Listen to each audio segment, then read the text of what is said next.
The man known to history as King George II of Britain and Ireland was born on the 10th of November 1683 in Herrenhausen Palace in the city of Hanover in northern Germany. At the time, Hanover was one of the more significant of the many states of varying sizes into which Germany was divided in early modern times. His father was Georg Ludwig, the ruler of Hanover. He would become the Prince Elector of Hanover in 1692, when his official title was elevated, within the Holy Roman Empire, the loose political organization which covered Germany at the time. He would also become King George I of Britain and Ireland many years later in 1714. George's mother was Sophia Dorothea of Celle, daughter of the Duke of Brunswick-Lüneburg, George William. She had married slightly less than 12 months before her son's birth, and he was their first child. They would have only one other child, a daughter, named Sophia Dorothea after her mother, and born 4 years after George. George's early life was overshadowed by the difficulties in his parents' marriage. This was never a good one, and it took a more sinister turn when George was a child of 10 and 11. George Ludwig and Sophia Dorothea had been largely living apart for some time by then. The discovery that she was engaged in an affair with a Swedish count by the name of Philip Christoph von Königsmarck prompted a response which saw Sophia effectively placed under a form of house arrest in Celle in 1694 that lasted for over 30 years down to her death in 1726. George would never see his mother again after she was sent away, and his attachment to her memory was at least partly the cause of some of the difficulties in the relationship between him and his father in future years. After his mother's banishment, George was principally raised in the household of his paternal grandparents. He was tutored by numerous individuals, amongst whom Johann Hilmar Holstein was prominent as his languages tutor. George grew up to be able to speak German, French, English and Italian, as well as having some Latin. His primary interest lay in history and military studies, and George was not shy of going into battle himself, as we will see. On the 2nd of September 1705, George married Caroline, a daughter of Johann Friedrich, the Margrave of Brandenburg-Ansbach, in eastern Germany. This came after unsuccessful attempts to negotiate a marriage alliance with the Swedes through a union of George with Hedvig Sophia, a daughter of King Charles XI of Sweden. George and Caroline were virtually the same age, she being only 8 months older than George. Children soon followed. The eldest, who would be George's heir for much of the next half a century, was a boy named Frederick, born in January 1707. He was the first of 8 children. 5 girls named Anne, Amelia, Caroline, Mary and Louisa would follow between 1709 and 1724. The couple had 2 further sons, George William, born in 1717, and William August, born in 1721. Most lived long lives, though George William died in infancy and Caroline suffered at least 2 miscarriages and a stillbirth. The marriage was a strange one by modern standards, albeit not entirely unusual for the time.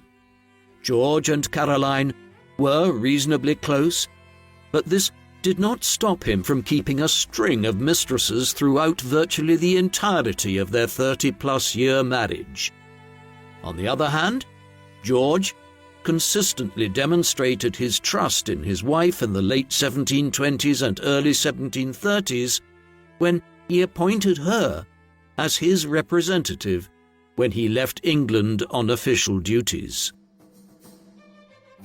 George was naturalized as an English citizen and made a member of one of the most important knightly orders there, the Order of the Garter, in the summer of 1706, as well as being given the title of Duke of Cambridge in the peerage there a few months later. This was all part of the expected succession of the Hanoverians to the British throne in years to come.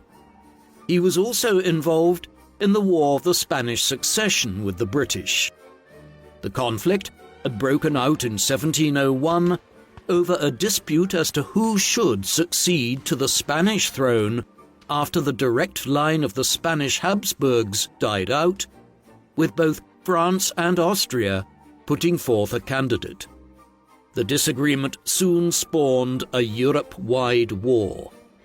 The Prince-Electorate of Hanover sided with Austria, as the Austrian Habsburgs were virtually the hereditary heads of the Holy Roman Empire by then, yet the Hanoverians tried to limit their involvement as much as possible in practice. The same was not true of George. An enthusiastic military campaigner, he fought on the British and Austrian side at the very important Battle of Oudenarde in the Spanish Netherlands, west of Brussels, on the 11th of July 1708, against the French. Here he showed considerable bravery, having a horse shot out from underneath him during the fighting, where others of his status might simply have watched from the rear.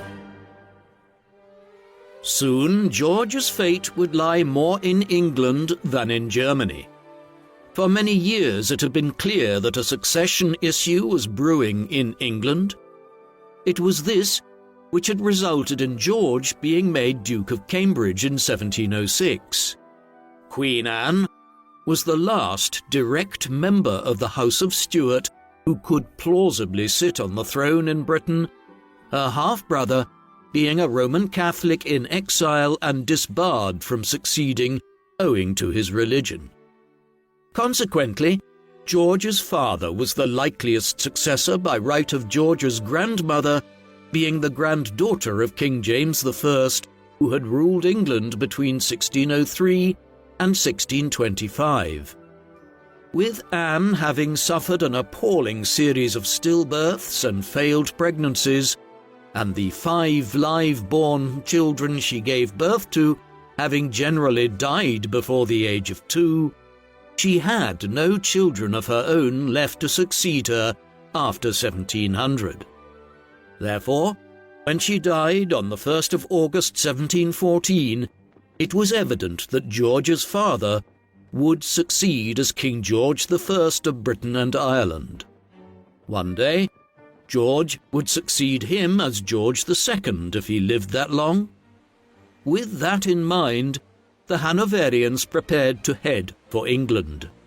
It was a peculiar scenario. The new king only had a very bare grasp of English. The first years of George's time in England were difficult ones in some respects. His relationship with his father had been fraught for some time, something which would become a tradition between king and heir within the House of Hanover. It only worsened in the years from 1714 onwards in his position as Prince of Wales, the formal title he held as heir to the British throne. A major quarrel broke out between father and son in 1717. This had been brewing for some time and was in part owing to the relative popularity of George in contrast to his father, who was deemed aloof by his new subjects, preferring a slimmed-down court and his own company to a more colourful court. The incident which sparked a full rift was the christening of George's ill-fated son, George William, who would die after just 3 months. The king insisted on the Duke of Newcastle being appointed as the child's godfather, something to which George objected. An argument ensued during the ceremony, in the course of which Newcastle mistakenly thought George was challenging him to a duel. In the furore which followed, the king kicked George and his family out of St. James's Palace and informed many at court that they would have to choose between their loyalties to him or the Prince of Wales. It was an overreaction on George's father's part. Still, it took 2.5 years before a reconciliation of a kind was reached in April 1720, and even then, the relationship between the prince and the king remained strained for the remainder of George I's life. George I died on the 11th of June 1727 while travelling from the Low Countries to northern Germany during one of his frequent visits to Hanover. A sign that he had never fully acclimatized to being ruler of Britain was seen in the fact that he was buried in Hanover 3.5 weeks later, not in England. A strange development which quickly followed concerned the late king's will. It was presented at a council meeting shortly after news of his death arrived at London. There, George II duly pocketed it, and it was never seen again. Other copies had been left on the continent, but could not be easily located at the time. Historians have since determined that it probably contained a clause whereby once Prince Frederick, George's eldest son and the new Prince of Wales, died, the Hanoverian territories would be divided, with one heir staying as King of Britain and Ireland, and the Prince-Electorate of Hanover passing to another branch of the family. George clearly did not want his father pulling such strings from beyond the grave. Whether he destroyed the will or it was lost in some other fashion remains unclear. The new king and his queen were crowned at Westminster Abbey on the 11th of October 1727 in a rather modestly budgeted and quickly organised affair. It was notably carried out to the sound of music composed by George Frederick Handel. These included Zadok the Priest, a stirring arrangement which has been performed prior to the anointing of every British monarch since 1727. George had ascended the throne at a critical juncture in British political and colonial history. As recently as the 16th century, England had been considered one of Europe's second-tier powers, dwarfed by the Habsburgs of Spain and Austria, and standing firmly in the shadow of the Dutch Republic in terms of its trading and commercial power. That had changed by the early 18th century, as the English began colonizing much of the eastern seaboard of North America from 1607 onwards, occupying many small islands in the West Indies, which became valuable sugar colonies, and establishing a significant presence in Asia under the rubric of the English East India Company. It had also eclipsed the Dutch as the preeminent naval and trading power of Northern Europe through 3 wars with them in quick succession between 1652 and 1674. By the dawn of the 18th century, it was entering into a period of prolonged rivalry with France to become the foremost power in Europe, one that saw the two states at war with each other so frequently between 1689 and 1815 that many historians now speak of a Second 100 Years' War between England and France during this era, the first having occurred back between 1337 and 1453. George's reign was critical in that tussle, While France had very much been the more powerful state when this commenced in the late 17th century, his 33-year reign would see the pendulum swing in Britain's favour. This was an age of extensive letter writing and diary keeping, much more so than previous centuries, and we have a good idea of how George conducted his daily routines as king, both from his own pen and those who spent time around him. From these, we learn that he was a monarch who took an active interest in political affairs. At the same time, he could hardly be described as a workaholic or someone who was concerned with the minutiae of administration. He spent much of his time hunting and engaged in what were considered traditional royal and aristocratic pursuits. The hours of the day that he did meet senior figures within the government, notably Robert Walpole, considered the first Prime Minister of Britain and the longest serving, saw him take a keen interest in foreign affairs. This was hardly out of the ordinary. Britain was at war for over half of the 33 years that George was on the throne. The new king didn't display the same regard for domestic affairs, and he tended to leave these to Walpole and others. As we will see, he has often been smeared as being a figure who was dominated by the senior politicians of the age. Clearly, there were reasons for such an approach. The court formalities of the 18th century, with their endless morning and evening rituals, banquets and court engagements, left little time for sitting at a desk worrying over the specifics of economic or judicial policy. Luckily, we also have some colourful accounts of George's life as king and his personality. Surely the most salacious are those of John Harvey, a secretary to the Prime Minister, Robert Walpole. His memoirs were considered too revelatory of royal life to be published in the 18th century.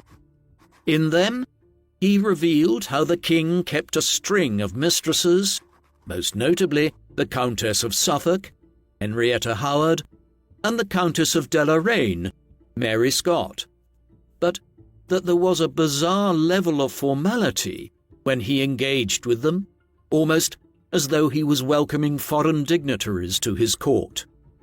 George was not exactly kind when it came to ending these trysts. He intended to dismiss the Countess of Suffolk from court at one juncture on the basis of her being old and increasingly deaf, only for the Queen, George's wife, to have to intervene on her behalf. Deloraine was described as constantly smelling of Spanish wine. Elsewhere, we see a king with a foul mouth, one who surrounded himself with individuals with a childish sense of humour. It was considered comical to pull the seat out from under someone as they were about to sit down, sending them cascading to the floor. A less pleasant aspect to all of this, though, was George's temper, which was considerable. He was regularly seen throwing off his wig and kicking it about the royal apartments while swearing intensely, or sulking and refusing to engage with people who had committed minor infractions. This was the man who became king in 1727. By the 18th century, the monarchs of Britain were no longer as powerful as most other European monarchs. Through a series of constitutional changes and wars stretching back to the Magna Carta of 1215 and forward to the Glorious Revolution of 1688, Britain had become a constitutional monarchy. Kings and queens still had considerable power in the 18th century, but Parliament was the preeminent authority in the country and managed political affairs on a day-to-day basis. Where George did have a role to play was in deciding on senior ministerial positions and trying to balance the often competing interests of the two major political parties, the conservative Tories and the more liberal Whigs. Robert Walpole, who is generally deemed to have been Britain's first Prime Minister, was already in office when George became king, and he did not change that arrangement, with Walpole remaining in post until 1742. Charles Viscount Townshend, a brother-in-law of Walpole's, was a close ally as leader of the House of Lords, though he stepped down in 1730. As both men were long-standing leaders of the Whigs, George's reign, at least in the first half of it, has been viewed as being dominated by the more liberal-leaning party. This had a particular impact on religious affairs during George's reign, as one of the cornerstones of Whig liberalism was a tolerance for most strands of Protestantism, whereas the Tories at this time argued for a narrower adherence to the Anglicanism of the Church of England. The years of Walpole's ministry during George's reign were relatively peaceful ones until late on in it. A short war was fought with Spain between 1727 and 1729. This was largely ignited by the Spanish in the final months of George I's reign, as they initiated a siege of the Rock of Gibraltar, a possession in the southern tip of Spain which had been lost to the British at the end of the War of the Spanish Succession a decade and a half earlier. After limited clashes and naval action in the Caribbean, the war petered out in 1729 without achieving much. Thereafter, Walpole engineered an ever closer relationship with Austria on the international front, something which George was inclined towards as one of the electors of the Holy Roman Empire. Despite the King and Queen's tendency towards intervention, Walpole also kept Britain out of the short-lived War of the Polish Succession in the mid-1730s. At home, this decade saw numerous land tax acts in support of the Crown passed through Parliament, something which impacted on George's household and court. Beyond this, there was little marquee legislation passed during this era. Instead, a perusal of the statutes of the Parliament of Great Britain highlights the emergence of a modern Parliament, one which was concerned with rather routine issues of government. Everything from the regulation of the sale of hats to the cutting of hedges on the sides of the king's highways was legislated for. A growing problem in these years was one that George had experienced before. However, previously, he had been on the other side of it. This concerned his relationship with his own heir, his eldest son Frederick. Frederick had been left in Germany at the time of the Hanoverian succession and spent nearly 14 years being raised here, while his father and mother were in England. When the Prince of Wales arrived to England to take up his position as heir in 1727, he was consequently something of a stranger to George. The relationship between king and heir was difficult following Frederick's arrival in London, and it did not improve the longer they spent in the same country. They boiled over nearly a decade into the reign after Frederick married Augusta of the House of Saxe-Gotha, and almost immediately appealed to Parliament without consulting his father to increase his allowance now that he was mired in the business of producing his own heir. George's famous temper exploded at this perceived act of betrayal, and, in an almost carbon copy of the dispute between him and his own father back in 1717, he threw Frederick and his new wife out of St. James's Palace. The rift would not be healed for many years, and there were constant rumours that the king intended to bypass Frederick in favour of his other surviving son, William, Duke of Cumberland, with whom he had a much better relationship. The difficulties of this father-son relationship for George were added to when Queen Caroline died in November 1737, when a hernia ruptured her bowel. Her and George's marriage had been a strange one. His constant infidelity didn't speak of a close attachment, yet he was genuinely distraught at her passing and somewhat touchingly insisted he would not remarry when she was on her deathbed. Conflicts of another kind were brewing on the continent. In 1739, Britain ended up at war with Spain again. It became known as the War of Jenkins' Ear, as the British government launched it based on an incident back in 1731 when a British seaman, Robert Jenkins, had his ship boarded and his ear cut off by Spanish mariners. In reality, the incident was simply dredged up as a relatively good excuse for going to war with Spain in order to improve Britain's position in the Caribbean. The War of Jenkins' Ear soon morphed into a wider European conflict, one which would run through nearly a decade in the middle of George's reign. This was the War of the Austrian Succession.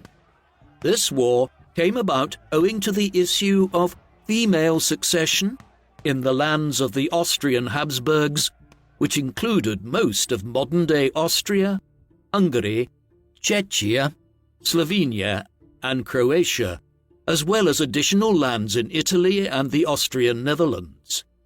Back in 1713, Charles VI, Holy Roman Emperor and Archduke of Austria, had overseen the passage of a pragmatic sanction to ensure that his niece, Maria Josepha, could potentially succeed him if he died childless, as his marriage had not yet resulted in children. This was needed to overturn the Salic law, a very old medieval law which prevented women from succeeding to the throne in several European countries. Just a few years later, Charles's marriage did produce children, but this was a daughter by the name of Maria Theresa. Thus, the pragmatic sanction was still needed when Charles died in 1740 to allow Maria Theresa to succeed. War followed because a number of the European powers, foremost amongst which were Prussia, Bavaria, and Saxony, all saw the possibility of making gains in Germany by objecting to Maria Theresa's succession as Holy Roman Empress. So began the War of the Austrian Succession in December 1740. Britain did not have a clear interest in the war when what was primarily a Central European affair broke out. Instead, its entry into it was predicated on a number of other factors.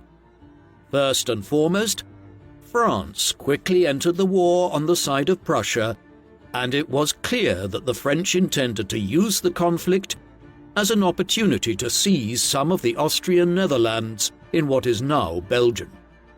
Given the constant rivalry between the French and British at the time, there was no doubt that the British would quickly ally with Austria to block French ambitions. Secondly, George II did have a personal interest in the German dimension of the conflict as Prince Elector of Hanover. Therefore, Britain was partially dragged into the War of the Austrian Succession on account of George's Hanoverian ties. The war would last for 8 years. Much of the fighting played out in Central Europe and the Low Countries.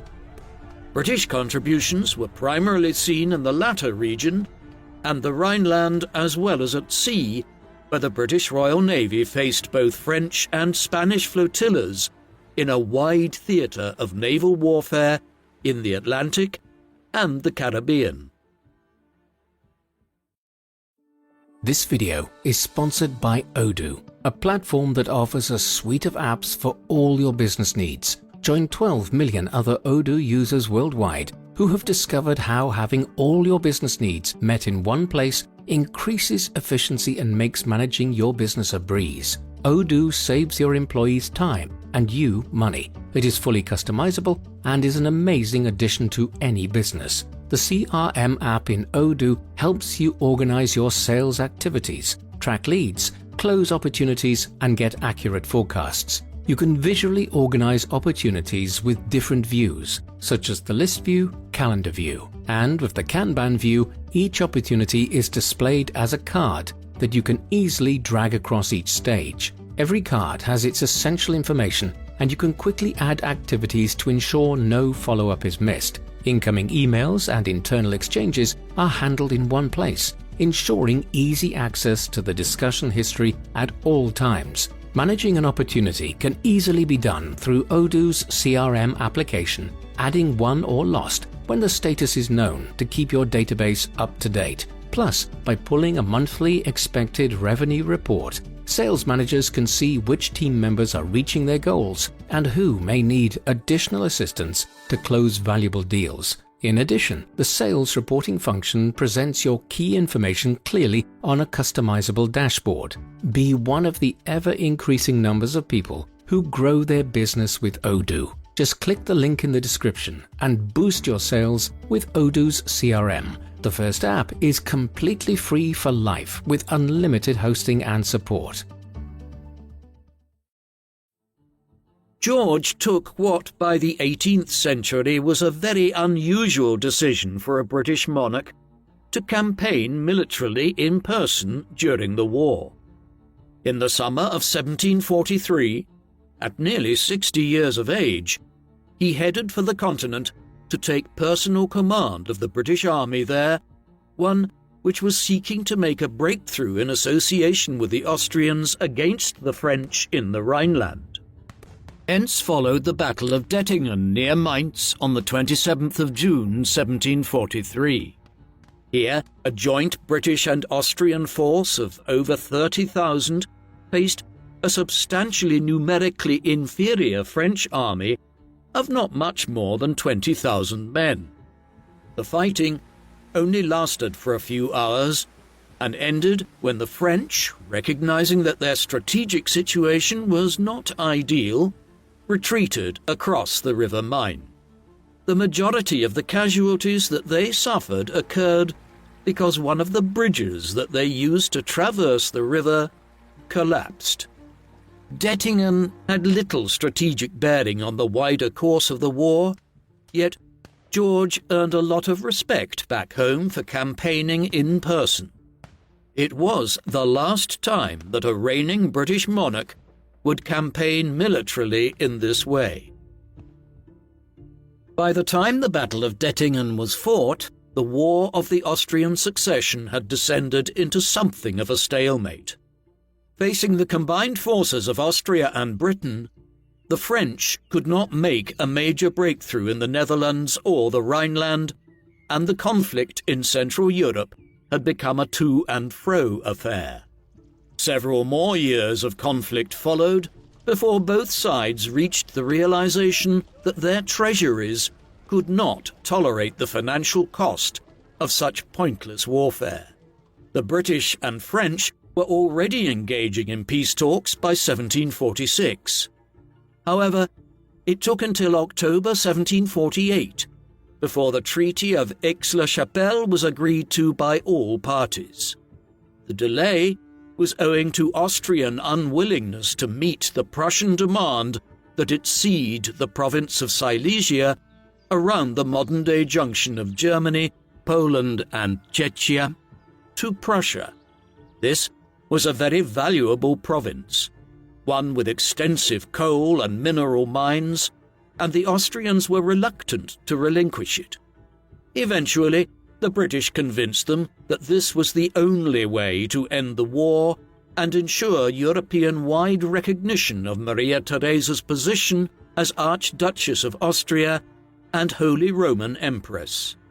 The Austrians relented, but the implications were significant, effectively sundering the long-standing Anglo-Austrian alliance that had existed in one form or another since the late 1680s.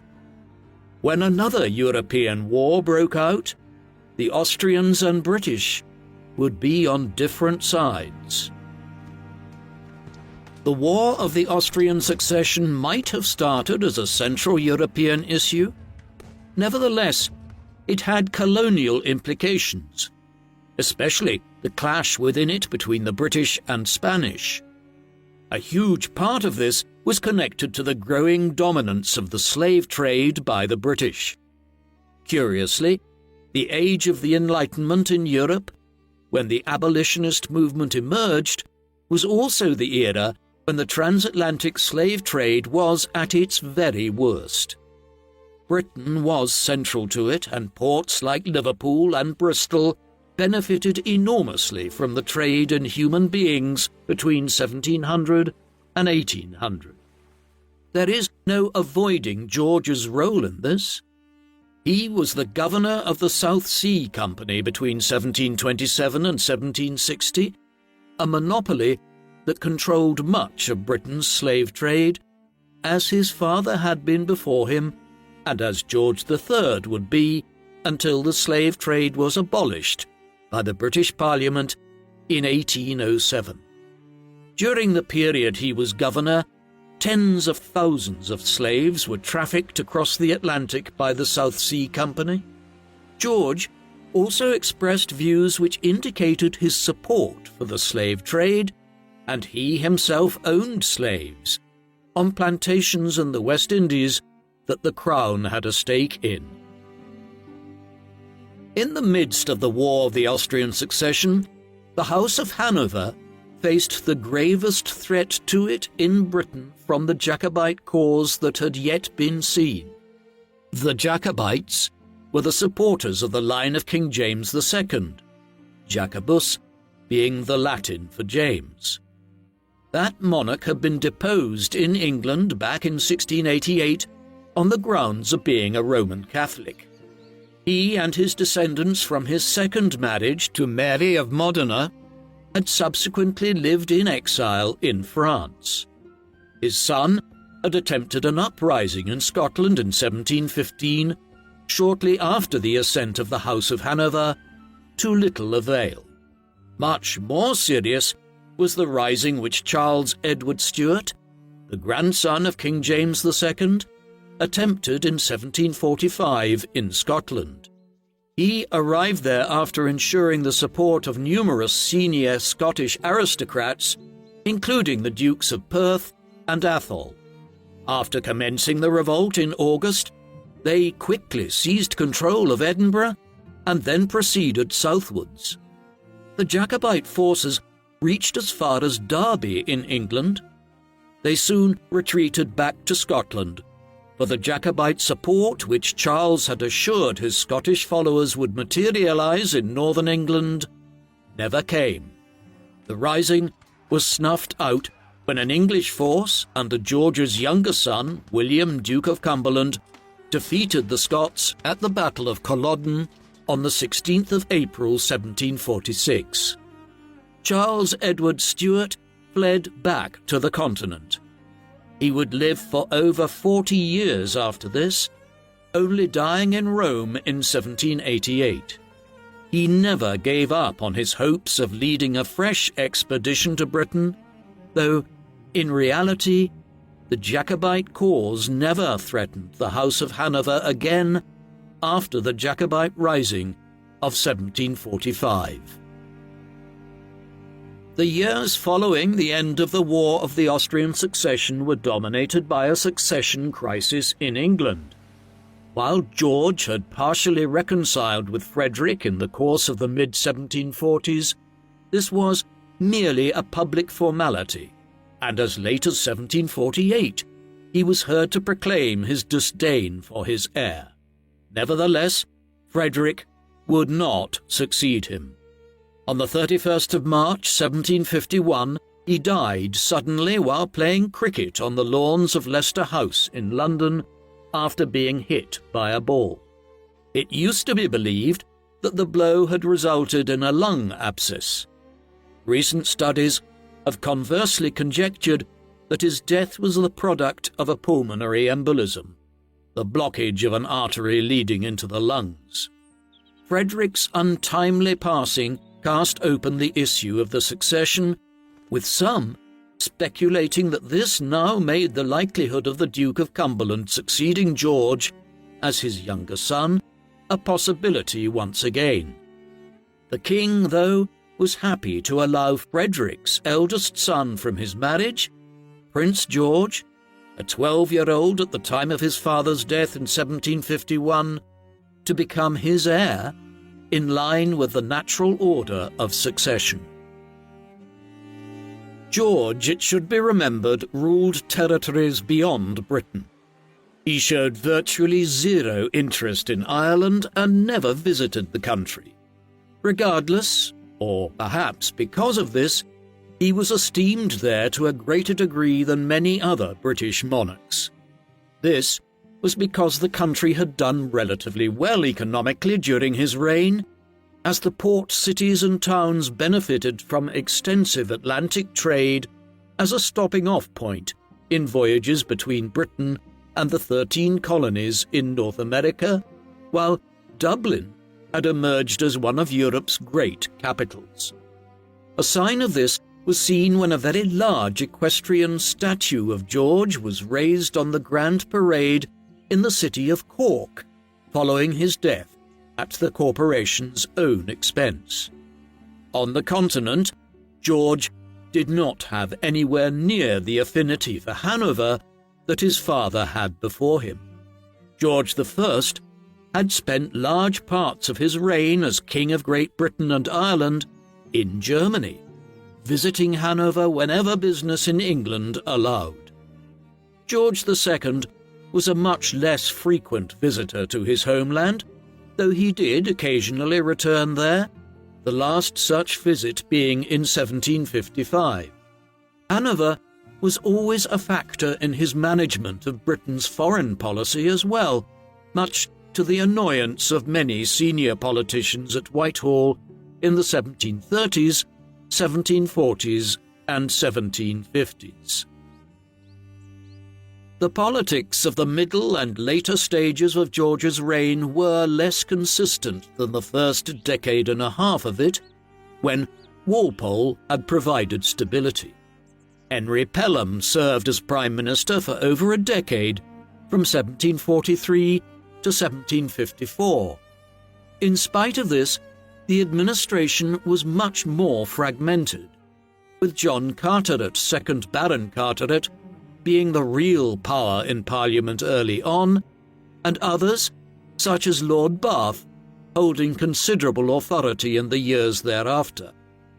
A perennially rising figure at this time was William Pitt the Elder, who successively acquired positions as Paymaster of the Forces and eventually became leader of the House of Commons towards the end of George's reign.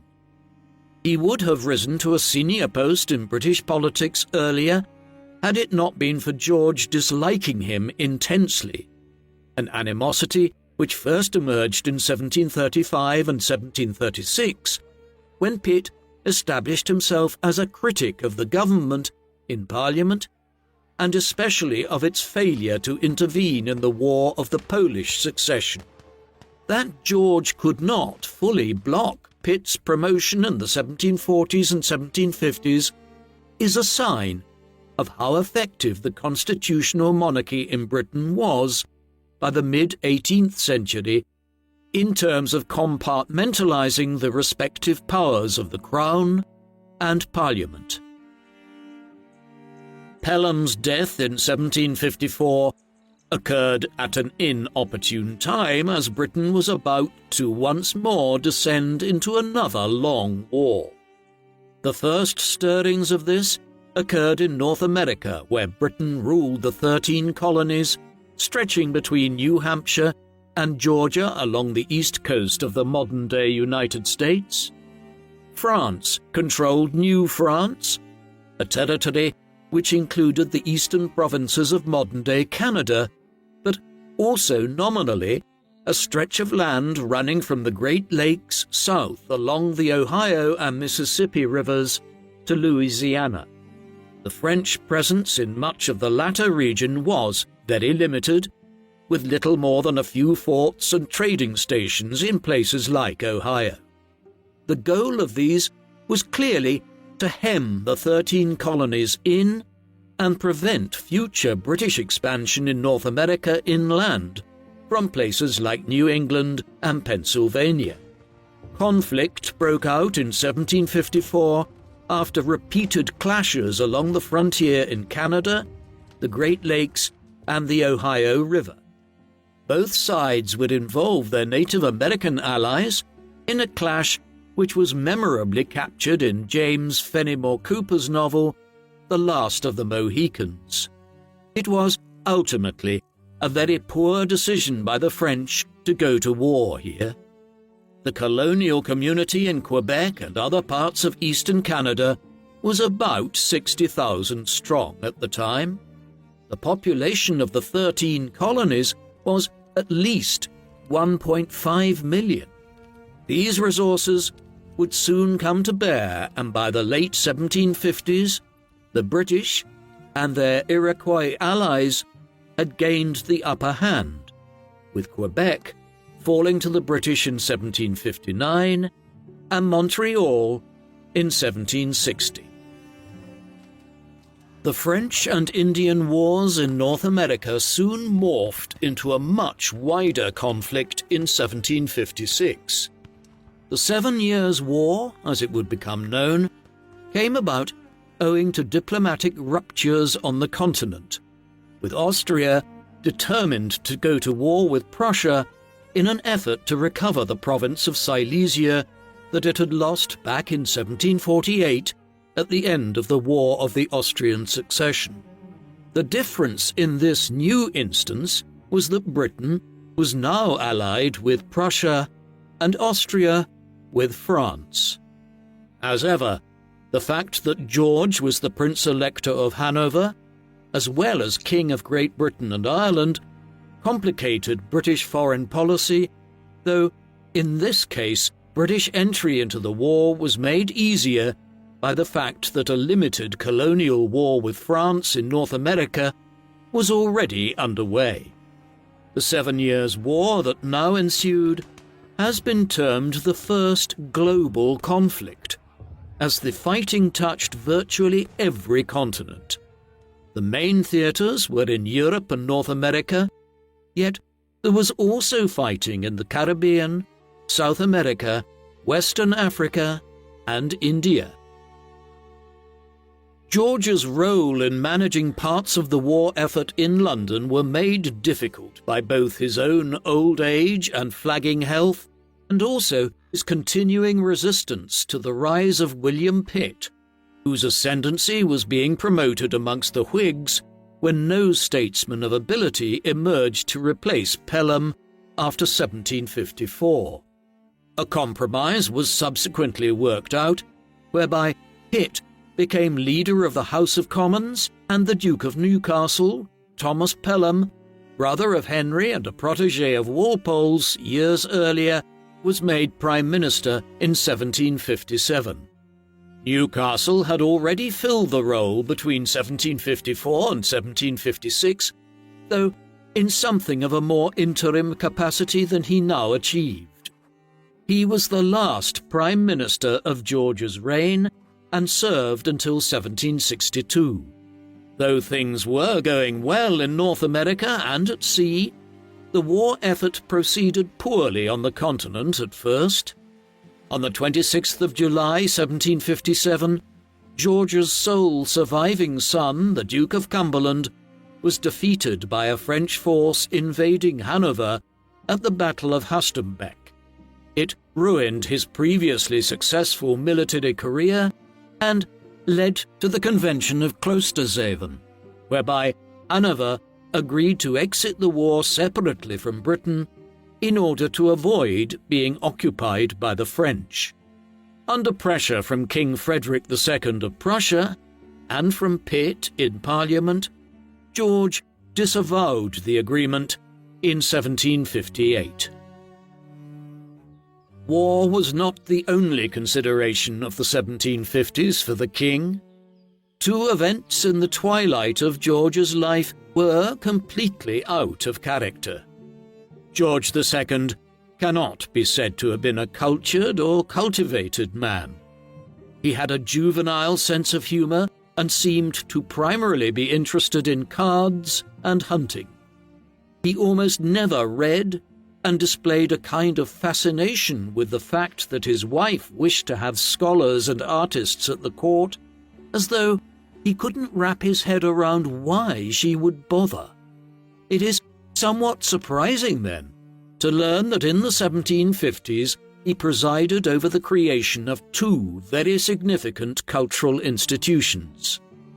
For decades there had been plans in England to create an institution which would house archives of documents of historical significance and objects, one that might be called a museum, after the word mausion, the Greek term for the Library of Alexandria in ancient times, named after the muses of Greek religion and mythology.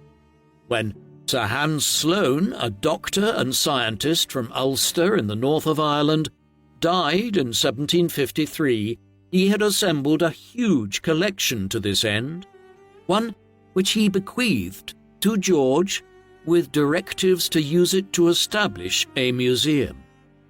While he might have had little interest in it on a personal level, George should be credited for quickly ordering the passage of an Act of Parliament which created the British Museum. Over a quarter of a millennium later, it remains one of the greatest museums in the world. Part of the basis of the museum was the private papers which Sloane had collected over the decades.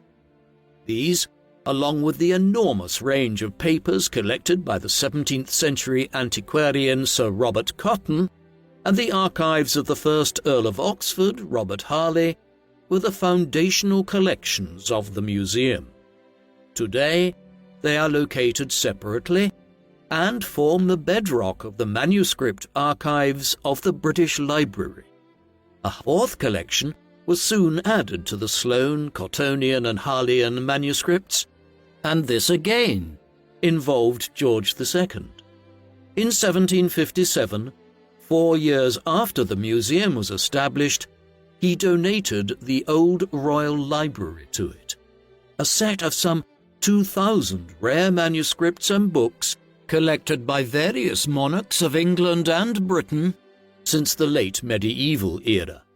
Some of these are highly valuable ancient texts, illuminated manuscripts, and early printed books.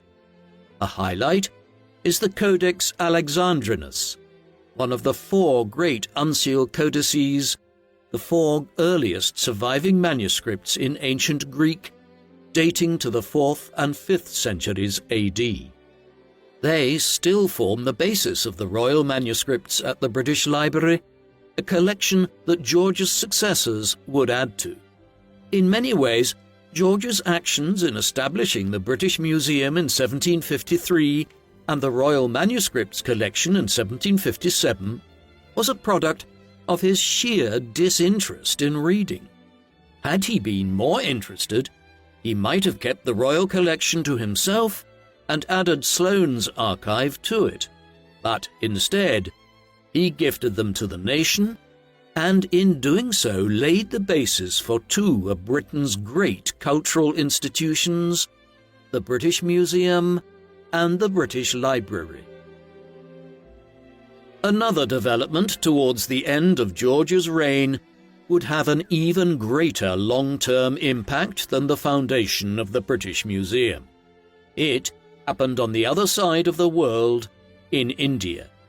English involvement in the subcontinent had begun a century and a half earlier, when the English East India Company was founded in 1600 as one of the main joint stock companies being set up in London at the time to further English colonial activity and trade abroad. with the Anglo-Portuguese alliance of 1662, through which Catherine of Braganza married King Charles II, England received Bombay, modern-day Mumbai, as part of the marriage alliance. The English East India Company continued to expand their activities thereafter, acquiring footholds in Madras and Kolkata in the first half of the 18th century. There were impediments to further expansion, though. Firstly, the French were colonial rivals here and had established their own bases around Pondicherry in the 1720s and 1730s. Secondly, the Indian states were much more technologically and organizationally advanced than, for instance, the native states that the Spanish had faced in Central and South America in the 16th century, and conquering them would be much more difficult. Still, they were also very divided, with the Mughal Empire controlling Delhi and much of the north, the Maratha Empire as the largest force in central India, numerous smaller states, such as Hyderabad and the Kingdom of Mysore, dominating the southern half of the Deccan Plateau in the south of the subcontinent, and a large patchwork of kingdoms ruled by Nawabs in the east, of which Bengal was the most substantial. If the English East India Company handled things well, what it could do was play these competing powers off against each other and slowly increase its own power. Into this mix in the mid-1740s arrived Robert Clive, a young man from Shropshire who had come to India to take up a position as a clerk with the East India Company. He gradually worked his way up to a military station and then a senior command position. Ironically, it was the wars back in Europe which accelerated English expansion in India over the next several years, as French efforts to undermine the East India Company's position forced the company to employ ever greater resources. There were clashes here between the British and French and their respective native allies in the 1740s and early 1750s, but it was really with the full outbreak of the 7 Years' War in 1756 that the fighting intensified.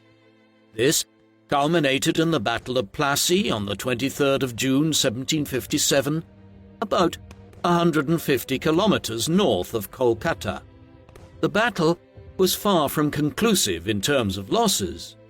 However, it established the strategic and technological superiority of the English over the Indians, as Clive, with approximately 750 men and 2,000 native allies, managed to force a Bengali army of some 50,000 men to retreat after an intense cannon barrage.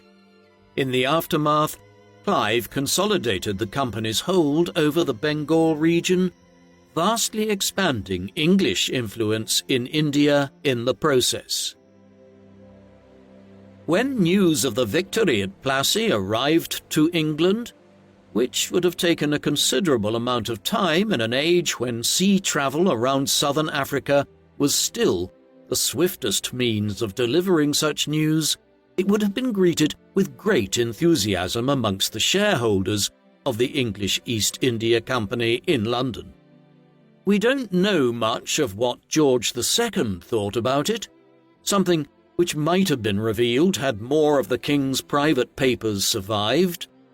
Most of them were destroyed after his lifetime, owing to poor rules concerning the preservation of state papers at the time. What we do know is that Plassey was just the beginning of a period of rapid English expansion in India. In the years that followed, the company moved further inland to consolidate its control of the region between Kolkata and Allahabad, while effectively removing the French from the scene and replacing them as the preeminent power along the Coromandel coast in the southeast of the subcontinent. Wars followed intermittently with the Marathas, the foremost power opposing company expansion. These would culminate in the capture of Delhi in 1803, although by then much of the rest of India was already under English control. The British Raj would only come into existence in 1858 after company rule had resulted in a vast mutiny across India the previous year, and the government had to take more direct control over the administration of the region.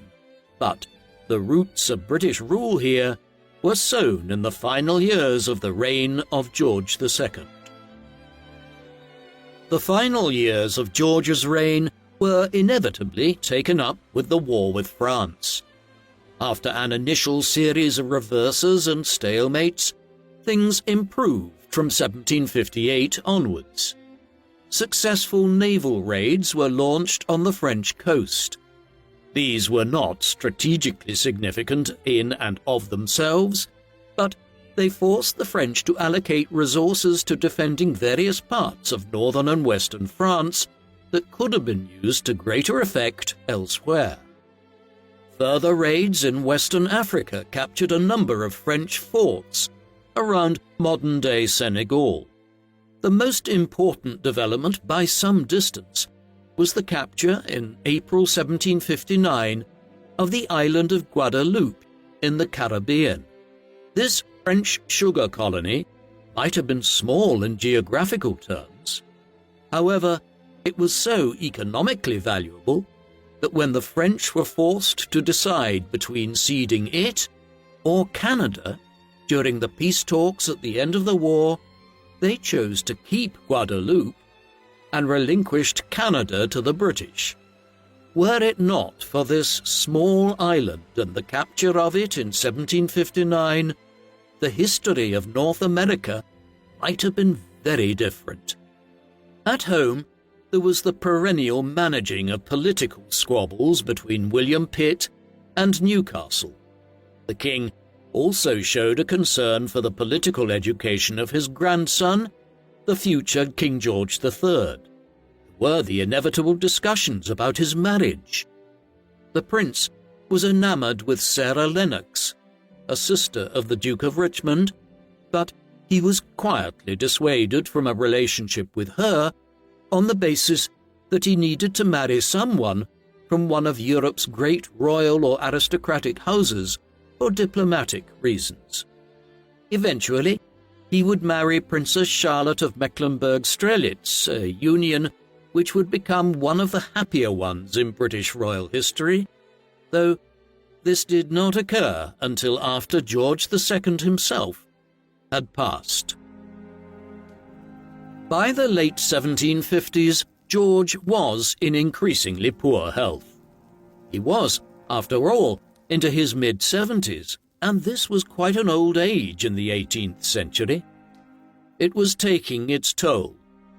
The king was largely deaf and had lost the sight in one of his eyes. On the other hand, he was not suffering from any clear illness that indicated he would soon die.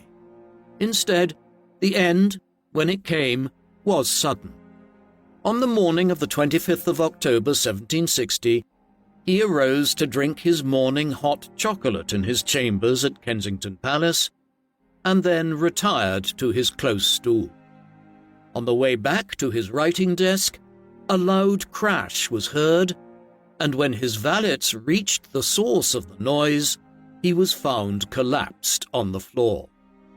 They managed to help him into his bed, where he died not long after from what is understood to have been an aortic dissection, where blood begins to breach the walls of the aorta. He was 76 years of age, though, owing to the divergences between the new-style Gregorian calendar in Hanover, where George was born in 1683, and the continuing adherence to the old-style Julian calendar in Britain until 1752, George was viewed as having recently turned 77 by some in England at the time. His funeral was held at Westminster Abbey on the 11th of November, and he was buried under the central aisle of Lady Chapel. In spite of his unfaithfulness to her, he left instructions for his marble coffin to be placed directly next to Queen Caroline's, with the sides of each removed so that their ashes could intermingle in death. He was the last monarch to be interred at Westminster Abbey, with monarchs from George III onwards buried at Windsor Castle. The tempo for the next quarter of a century of British growth had been set in George's reign. The English East India Company continued to expand at remarkable speed in one of the most peculiar stories of corporate success in human history. By the late 18th century, the English East India Company had conquered large stretches of the Indian subcontinent, paving the way for the creation of the British Raj in the 19th century. The 7 Years' War came to an end in 1763. Under the terms of the Treaty of Paris, the French ceded what is now eastern Canada to Britain, with huge implications for the political, cultural, and linguistic history of North America.